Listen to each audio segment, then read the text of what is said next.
Gujarat board દ્વારા March મહિનામાં લેવાયેલી ધોરણ 12ની પરીક્ષાના પરિણામ જાહેર થયા છે, જેમાં સુરતમાં રત્નકલાકાર તરીકે કામ કરતા પિતાની દીકરીએ ધોરણ 12 કોમર્સમાં ઝળહળતી સફળતા પ્રાપ્ત કરી છે. પિતાની ટૂંકી આવકમાં પણ અથાક મહેનત કરીને A1 ગ્રેડ સાથે પરીક્ષા પાસ કરી છે.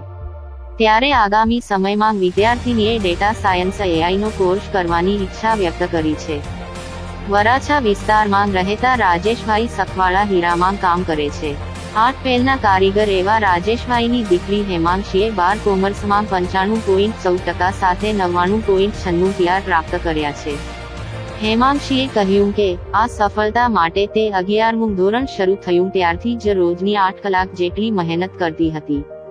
રોજની તૈયારી રોજ કરતી હતી. શાળામાં જે ભણાવવામાં આવે તે સાથે ડાઉટ પણ શિક્ષકો પાસે ક્લિયર કરાવતી હતી. હેમાંશીએ સફળતાનો શ્રેય પોતાની તપોવન સ્કૂલને આપ્યો હતો. સાથે જ કહ્યું કે અહીંના શિક્ષકો અને આચાર્ય મનસુખભાઈ ગોટી દ્વારા સતત ઊંઘ આપવામાં આવતી હતી. શિક્ષકોના માર્ગદર્શન અને મોટિવેશનના કારણે આ સફળતા મળી છે. ત્યારે આગામી સમયમાં નિરમા યુનિવર્સિટીમાંથી ડેટા સાયન્સ AI ટેકનોલોજીમાં અભ્યાસ કરવાની ઈચ્છા છે. માતા દક્ષાબેન અને પિતા 10 ધોરણ સુધી જ ભણી શક્યા છે. ત્યારે હું આગળ ભણીને હું પરિવારનું નામ રોશન કરવા ઈચ્છું છું.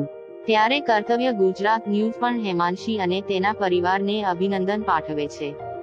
કાદિર શેખ, કર્તવ્ય ગુજરાત ન્યૂઝ, સુરત.